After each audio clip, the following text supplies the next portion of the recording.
வணக்கம். Saint Thomas மவுண்டோடைய வரலாறு, அதாவது சென்னை 16 அப்படிங்கிற பின்கோடோடைய வரலாறு பார்த்துட்டு வந்துட்டு இருக்கோம். இன்னைக்கு அந்த எபிசோடோட 3வதும் கடைசி பகுதி. இந்த பகுதியில பெரும்பாலும் வரலாறுங்கிறது சென்னையோடைய விமான நிலையம், அதோடைய வரலாறாக தான் இருக்க முடியும்.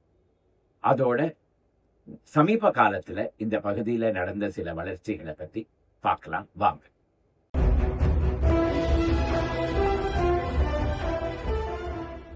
சென்னையில ஒரு விமான தளம் எப்பொழுது முதல்ல வந்தது அப்படிங்கிறத பார்த்தோம்னா 1918 ஆண்டு. இந்தியாவிலேயே முதல் விமான தளங்கள்ல இதுவும் ஒன்னாக தான் இருந்திருக்கணும். இப்போ நீங்க வரலாறு போய் பார்த்தீங்கன்னா 1928 ஆண்டு பாம்பேல ஜுஹு அப்படிங்கிற பகுதியில ஒரு விமான நிலையம் கட்டப்பட்டது. அதுதான் இந்தியாவுடைய முதல் விமான நிலையம் அப்படின்னுலாம் படிக்கலாம். ஆனா 1918 சென்னையில விமான நிலையம் ஒன்று இருந்தது. ஒரு மிக சிறிய கட்டடமாக இருந்தது. அதற்கு அருகே இருந்தது ஒரு ஏர் ஸ்ட்ரிப் தான். அதுல விமானங்கள், சிறிய சிறிய விமானங்கள் இறங்கும், அவ்வளவுதான். அதுவும் இராணுவத்துடைய உபயோகத்துக்காகவே இருந்த ஒரு விமான தளம், விமான நிலையமாக அது இருந்தது. மீனம்பாக்கம் அப்படிங்கிற கிராமத்துல ஒரு ஏர் ஸ்ட்ரிப்பாக இருந்தது. 1918 சிறிய சிறிய விமானங்கள், பிரைவேட் ஏர்கிராஃப்ட் இந்த இடத்துல இறங்க ஆரம்பித்தன. அதற்கு பிறகு இராணுவ படையோடைய விமானங்கள்லாம் இந்த இடத்துல இறங்க ஆரம்பித்தன. 1920களுக்கு பிறகு ஒரு பெரிய விமான போக்குவரத்து இந்த இடத்துல இருந்த மாதிரி நமக்கு தெரியறதில்லை. ஆனா 1930களில் சென்னையில இருந்த தனியார் நிறுவனங்கள் பல ஒன்றாக சேர்ந்து ஒரு மெட்ராஸ் ஃப்ளையிங் கிளப் அப்படிங்கிறத இந்த இடத்துல தொடக்கினாங்க. இந்த மெட்ராஸ் ஃப்ளையிங் கிளப்பும் இந்த மீனம்பாக்கத்துல இப்போ இருக்கிற அந்த ஏர்போர்ட் பகுதியில தான் இருந்தது. முதல்ல இந்த இடத்துல ஃப்ளையிங் இன்ஸ்ட்ரக்டர் பேரு விளாஸ்டோ. அவருக்கு அசிஸ்டண்டாக இருந்தவர் டிண்டேல் பிஸ்கோ. டிண்டேல் பிஸ்கோ. இவருடைய தகப்பனார் காஷ்மீர்ல ஒரு பள்ளிக்கூடம் நடத்தி கொண்டிருந்த பாதிரி. அவருடைய பெயர்ல இப்பவும் ஸ்ரீநகர்ல ஒரு பள்ளிக்கூடம் இருக்கு. மகன் என்னவோ விமான படை வீரராக மாறி, ஒரு பைலட்டாக மாறி, அதற்கு பிறகு ஒரு ஃப்ளையிங் இன்ஸ்ட்ரக்டராக மாறி சென்னைக்கு பல வருடங்கள் இங்கேயே பணிபுரிந்தார். அவரிடம் பல பெயர் சென்னையில விமானம் ஓட்டுவது எப்படி அப்படின்னு கற்றுக்கொண்டார்கள். அதுல எஸ்ஏஏ அண்ணாமலை செட்டியார், ராஜா சார் அண்ணாமலை இல்ல, எஸ்ஏஏ அண்ணாமலை, அதே போல டாக்டர் ரங்காச்சாரி, இவர்கள் எல்லாம். டாக்டர் ரங்காச்சாரி அவருடைய விமானத்தை எடுத்துக்கொண்டு தமிழகம் பூரா யாருக்கு ஏதாவது உடம்பு வந்தாலும் அந்த இடத்துல பறந்து போய் அந்த இடத்துல போய் சிகிச்சை செய்து விட்டு திரும்பி வந்து விடுவார். அப்படியெல்லாம் நடந்து கொண்டிருந்தது. மெட்ராஸ் ஃப்ளையிங் கிளப்ல பயிற்சி பெற்ற மற்றொருவர் கேப்டன் VN சுந்தரம். இவர் இந்தியாவுடைய மிக பிரபல பைலட். இவருடைய மனைவி உஷா சுந்தரம் இந்தியாவுடைய முதல் பெண் பைலட். இவர்கள் 2 பேரும் இந்தியாவுக்கு சுதந்திரம் வந்த பிறகு சர்தார் வல்லபாய் பட்டேல், மைசூர் மகாராஜா, கோவிந்த் வல்லப் பந்த் இவர்கள் எல்லாம் விமானம் மூலமாக ஒரு நகரத்திலிருந்து இன்னொரு நகரத்துக்கு மிக பத்திரமாக கூட்டி சென்று ஒரு ரெக்கார்டை ஸ்தாபித்தார்கள். கேப்டன் சுந்தரம் அவருடைய மனைவியும் பல வருடங்களுக்கு பிறகு சென்னையில ப்ளூ கிராஸையும் இவர்கள் தான் ஸ்தாபித்தார்கள். 1932 வருடம் JRD டாடா முதல் முறையாக கராச்சியிலிருந்து சென்னைக்கு ஒரு ஏர் மெயில் சர்வீஸ், அதாவது விமானம் மூலமாக தபால் கொண்டு வர சர்வீஸை தொடக்கி வைத்தார். கராச்சியிலிருந்து இங்கிலாந்துக்கு அதே ஏர்மெயில் சேவை இன்னொரு விமானத்தில் ஏற்றி அங்கிருந்து அனுப்பப்படும்.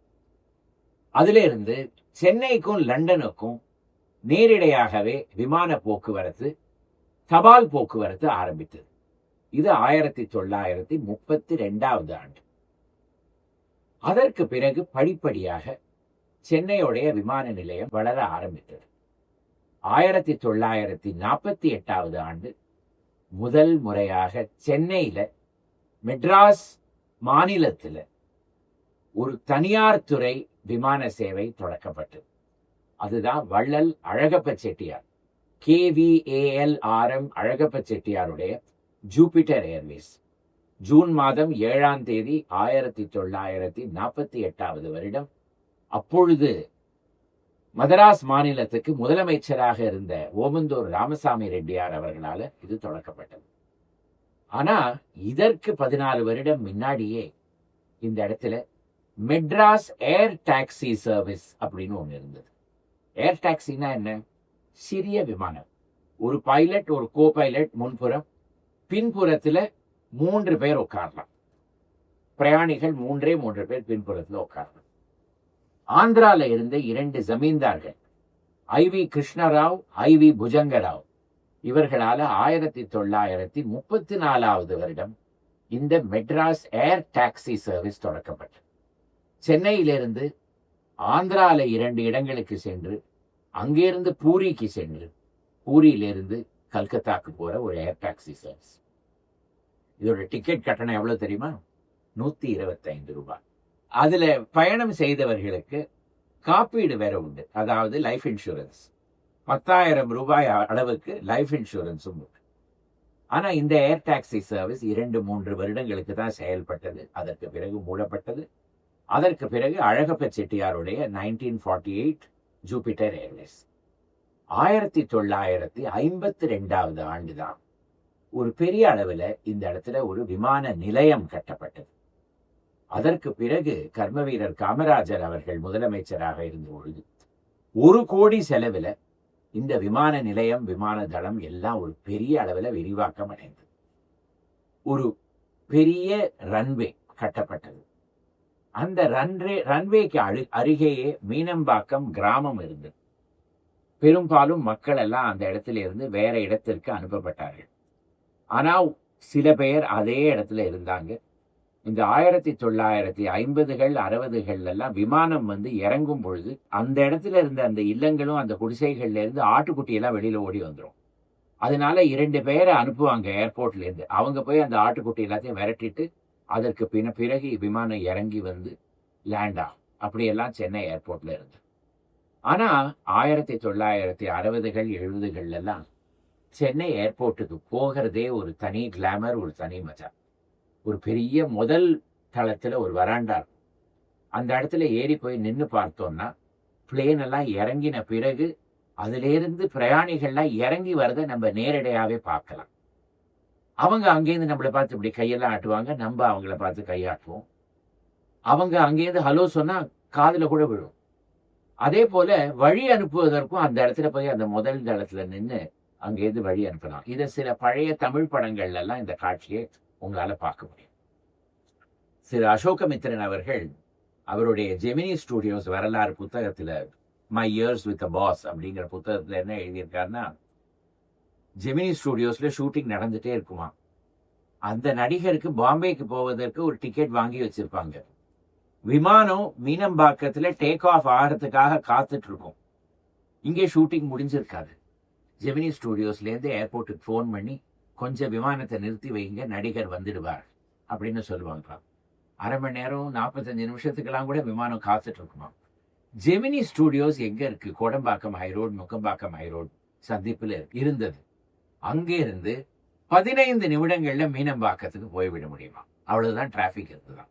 அதே மேக்கப்ல அப்படியே நடிகர் ஏறி பாம்பேக்கு போய்விடுவார். அப்படியெல்லாம் ஒரு காலத்துல இந்த விமான நிலையம் இருந்தது. 1970கள் 80கள் எல்லாம் பெரிய அளவில் விரிவாக்கம் அடைந்தது. இப்போ இந்தியாவின் வேர்ஸ்ட் ஏர்போர்ட், மிக மோசமான ஏர்போர்ட் அப்படின்னு பட்டம் சம்பாதித்து கொண்ட இந்த விமான நிலையத்துக்கு இதெல்லாம் தான் வரலாறு. அது எதனால வேர்ஸ்ட் ஏர்போர்ட் அப்படிங்கிறதெல்லாம் இந்த எபிசோட்ல பார்க்க முடியாது. ஆனா இந்த ஏர்போர்ட் சிறியதாக இருந்தாலும் மிக மோசமாக இருந்தாலும் இதுக்கு ஒரே ஒரு பிளஸ் பாயிண்ட் உண்டு. அது என்னன்னா, நகரத்துக்கு உள்ளேயே இருக்கிற ஏர்போர்ட். 15 நிமிடங்கள்ல போயிட முடியாது, ஆனா 45 நிமிடங்கள்ல ஏர்போர்ட்டுக்கு போய்விட முடியும். சில நகரங்கள்ல எல்லாம் 1.5 மணி நேரம் ஏர்போர்ட்டுக்கு போறதுக்கே நீடிக்கும். அந்த மாதிரி இல்லாம இது இப்படி இருக்கிறது, இதுக்கும் ஒரு அட்வான்டேஜ் இருக்கு அப்படிங்கறத நம்ம ஒத்துக்கணும். இதுதான் மீனம்பாக்கமுடைய வரலாறு. 1970களில் பழைய மீனம்பாக்கம் டெர்மினல் இருந்த இடத்துல கார்கோ டெர்மினல் அதாவது பண்டங்கள் பொருட்கள் எல்லாம் லேண்ட் ஆகி அதுகளை சேகரிக்கிற இடம். அது கார்கோ டெர்மினலாக மாறியது. அதற்கு பிறகு புது டெர்மினல் கட்டப்பட்டது. அண்ணா டெர்மினல், காமராஜர் டெர்மினல் அப்படின்னு 2 டெர்மினல்களாக இப்போ அந்த இடத்துல இதுதான் ஏர்போர்ட்டுடைய வருமானம். அடுத்தது இந்த மீனம்பாக்கம்ல இருக்கிற இன்னொரு பெரிய ஒரு இடம் ஆஃபீஸர்ஸ் ட்ரைனிங் அகாடமி. இந்தியாவில் 2வது உலகப் போர் பொழுது 7 இராணுவ வீரர்களுக்கு பயிற்சி கொடுக்கும் பள்ளிக்கூடங்கள் அப்படின்னு சொல்லலாம், ஸ்தாபனங்கள். அது எல்லாத்துக்குமே ஆர்மி ட்ரைனிங் ஸ்கூல் அப்படின்னு பெயர் திறந்து வைக்கப்பட்டது. சுதந்திரம் வந்த பிறகு அது எல்லாமே மூடப்பட்டது. ஆனா 1962 இந்தியாவுக்கும் சைனாவுக்கும் நடுவில் போர் நடந்த பொழுது அதற்கு பிறகு ஆஃபீஸர்ஸ் ட்ரைனிங் ஸ்கூல் அப்படின்னு இந்தியாவில் திறக்க வேண்டும் அப்படின்னு அரசு ஒரு முடிவுக்கு வந்தது. 2 இடங்கள்ல திறக்கலாம் அப்படின்னு நிச்சயிக்கப்பட்டது. முதல் இடம் சென்னை தான். 1963 வருடம் ஆஃபீஸர்ஸ் ட்ரைனிங் அகாடமி, அதற்கு அப்போ ஆஃபீஸர்ஸ் ட்ரைனிங் ஸ்கூல் அப்படின்னு பெயர். அது பழைய பரேட் கிரவுண்ட் இருந்த இடத்துல திறந்து வைக்கப்பட்டது. ஷார்ட் சர்வீஸ் கமிஷன், அதாவது குறுகிய சேவை ஆணையம், சில வருடங்களுக்கு மட்டுமே இராணுவ சேவை செய்பவர்களுக்கு பயிற்சி கொடுக்கும் இடமாக அது மாறியது. இப்பொழுது அதற்கு ஆஃபீஸர்ஸ் ட்ரைனிங் அகாடமி அப்படின்னு பெயர். 1963 திறந்து வைக்கப்பட்ட அந்த ஓடிஎஸ் இப்போ ஓடிஏ. பூனாவிலேயும் ஒன்று திறந்து வைக்கப்பட்டது. ஆனால் அது சில வருடங்களிலேயே மூடப்பட்டது. பல வருடங்களுக்கு இந்தியாவின் ஒரே ஓடிஏ சென்னையில் தான் இருந்தது. 2011 ஆண்டு தான் கயால மற்றொரு ஓடிஏ திறந்து வைக்கப்பட்டது. அதனால இந்தியாவுடைய முதல் ஓடிஏ இந்த சென்ட் தாமஸ் மவுண்டில் இருக்கிற அந்த ஓடிஏ தான். இந்த மீனம்பாக்கத்துக்கும் தொழிற்சாலைகளுக்கும் தொழிற்பேட்டைகளுக்கும் தொழில் நிறுவனங்களுக்கும் ஒரு பெரிய தொடர்பு உண்டு. உங்களுக்கு தெரியுமா? இப்ப பார்த்தா வெறும் ஏர்போர்ட் அப்படின்னு தான் நம்ம சொல்றோம். ஆனா 1950களில் 2 பெரிய ஸ்தாபனங்கள் இந்த இடத்துல வந்தது. ஒன்று பின்னி என்ஜினியரிங், மற்றொன்று ராணே என்ஜின் வேல்வ்ஸ். பின்னி என்ஜினியரிங், பின்னி மில்ஸோட கதை எல்லாருக்குமே தெரியும். சுதந்திரம் வர அந்த தருணத்துல பின்னி நிறுவனம் பொறியியல் தொழிலையும் இறங்கலாம் அப்படிங்கிற முடிவுக்கு வந்து பல கருவிகள் தயாரிக்கலாம் அப்படிங்கிற முடிவுக்கு வந்து சர்க்கரை ஆலைகள், சிமெண்ட் கம்பெனிகள் இதுக்கெல்லாம் மெஷினரி தயாரிப்பதற்காக பின்னி என்ஜினியரிங் அப்படின்னு ஒரு பிரிவை ஸ்தாபனம் செய்து அதை மீனம்பாக்கத்தில் திறந்து வைத்தார்கள். இப்பவும் அந்த இடத்துக்கு செல்லும் வழிக்கு பின்னி ரோடு அப்படின்னு ஒரு பாதை இருக்கு. ஆனா அந்த பின்னி என்ஜினியரிங் இருக்கா இல்லையான்னு எனக்கு சரியா தெரியல. அதே போல 1929 ஆண்டு பாம்பேல ராணே மோட்டார்ஸ் அப்படிங்கிற ஒரு நிறுவனம் சென்னையில ஒரு கிளையை திறந்து வைத்தா என்ன அப்படிங்கிற ஒரு முடிவுக்கு வந்தது. அதற்கு பிறகு ராணே மெட்ராஸ் ஸ்தாபனம் செய்யப்பட்டது. பாம்பேல இருந்து சென்னைக்கு வந்தவர் TR கணபதி ஐயர். அவர் அந்த கம்பெனியுடைய தொழிலாளியாக இங்கே வந்து திறந்து வைத்து சில நாட்களுக்கு பிறகு அந்த பாம்பே நிறுவனத்துக்கு இந்த சென்னை நிறுவனத்தை நடத்தணும் அப்படிங்கிறதுல ஒரு பெரிய ஒரு உற்சாகம் இல்லை. அதனால அதை கணபதி ஐயர்கள் அவர்களுக்கே கொடுத்து விட்டார்கள். கணபதி ஐயர் சில வருடங்களுக்கு வண்டிகள் வாங்கி விற்பதிலே அந்த தொழிலில் ஈடுபட்டு மரணம் அடைந்தார். அதற்கு பிறகு அவருடைய மாப்பிள்ளை LL நாராயணன் என்பவர் அந்த நிறுவனத்தை எடுத்து நடத்த ஆரம்பித்தார். சுதந்திரம் வந்த பிறகு இந்த வாங்கி விற்கிற தொழில் பல ஆண்டுகளுக்கு நீடிக்காது அப்படிங்கிற ஒரு முடிவுக்கு LL நாராயணன் வந்து ஒரு இண்டஸ்ட்ரியை தொடக்கி வைக்கணும் அப்படிங்கிற ஒரு முடிவுக்கும் வந்தார். முதல்ல அவர் திறந்து வைத்தது என்ஜின் வேல்வ்ஸ். வண்டிகள் என்ஜின்ல இருக்கிற அந்த வேல்வுகளை தயாரிப்பதற்காக ஒரு கம்பெனி. இங்கிலாந்துல போய் அங்க ஒரு கம்பெனியோடைய கொலாபரேஷன்ல சென்னையில வந்து ராணே என்ஜின் வேல்வ்ஸ் அப்படிங்கிற கம்பெனியை திறந்து வைத்தார். அது திறந்து வைத்ததும் இந்த ஆலந்தூர் தான். சென்ற எபிசோட்ல ஜான் நோபல் அப்படிங்கிறவரோட கிளென்டேல் எஸ்டேட் அப்படிங்கிறத பத்தி நான் சொல்லியிருந்தேன். அதுக்கு போகிற பாதைக்கு இப்பவும் நோபல் ரோடு அப்படின்னு அந்த இடத்துல இருக்கு அப்படின்னு சொல்லியிருந்தேன். அந்த கிளென்டேல் எஸ்டேட்டை விலைக்கு வாங்கி அந்த இடத்துல ராணே என்ஜின் வேல்வ்ஸை ஸ்தாபித்தவர் LL நாராயணன். அதற்கு பிறகு கிண்டி தொழிற்பேட்டை, பின்னி என்ஜினியரிங், ராணி என்ஜின் வேல்வ்ஸ் இதெல்லாம் இந்த இடத்துல இருந்ததுனால நங்கநல்லூர், ஆலந்தூர் இந்த மாதிரி பகுதிகள்ல எல்லாம் மக்கள் ஏராளமாக வந்து வசிக்க ஆரம்பித்தார். ராணி என்ஜின் வேல்வ்ஸ் பல வருடங்களுக்கு இந்த பகுதியில தான் இருந்தது. அதற்கு பிறகு சமீப காலத்துல இந்த இடத்துல இருந்து இடம் மாற்றப்பட்டு இப்போ அந்த இடத்துல காசா கிராண்ட் அப்படிங்கிற ஒரு அடுக்குமாடி கட்டடம் வந்திருக்கு. இந்த ராணி என்ஜின் வேல்வ்ஸோடைய பின்புறம் ஜிஎஸ்டி ரோட்ல இருக்கு. அந்த இடத்துல இதே ராணே குழுமத்துல ஒரு நபர் ஒரு 5 ஸ்டார் ஹோட்டல் கட்டினா என்ன அப்படிங்கிற முடிவுக்கு 1970களில் வந்தார். திருசூலம் அப்படிங்கிற பகுதி மிக அருகே இருக்கிறதுனால அந்த ஹோட்டலுக்கு ட்ரைடென்ட் அப்படின்னு பெயர் கொடுக்கப்பட்டது. அதற்கு பிறகு அந்த இடத்துல ஹோட்டல் வேலையெல்லாம் ஆரம்பிக்கப்பட்டது. அதற்கு ஒரு வெளிநாட்டு ஹோட்டல் செயினோடைய ஒரு கையெழுத்து இடப்பட்டது. அதற்கு பிறகு அவர்கள் வந்து இந்த இடத்துல அந்த ஹோட்டலுடைய கட்டுமான வேலைகள் எல்லாம் மேற்பார்வையிட்டு இருந்தார்கள். ஆனா ஒரு ஹோட்டல் கட்டுவது அப்படிங்கிறது ஒரு எளிதான விஷயம் கிடையாது. பல வருடங்களுக்கு நீடிக்கும். ராணேயோ மோட்டார் உறுப்புகள், இன்ஜினியரிங் கம்பெனிகள்லாம் நடத்தி கொண்டிருந்தார்கள். இதுல எங்கே இருந்து ஒரு ஹோட்டலை நடத்துவது?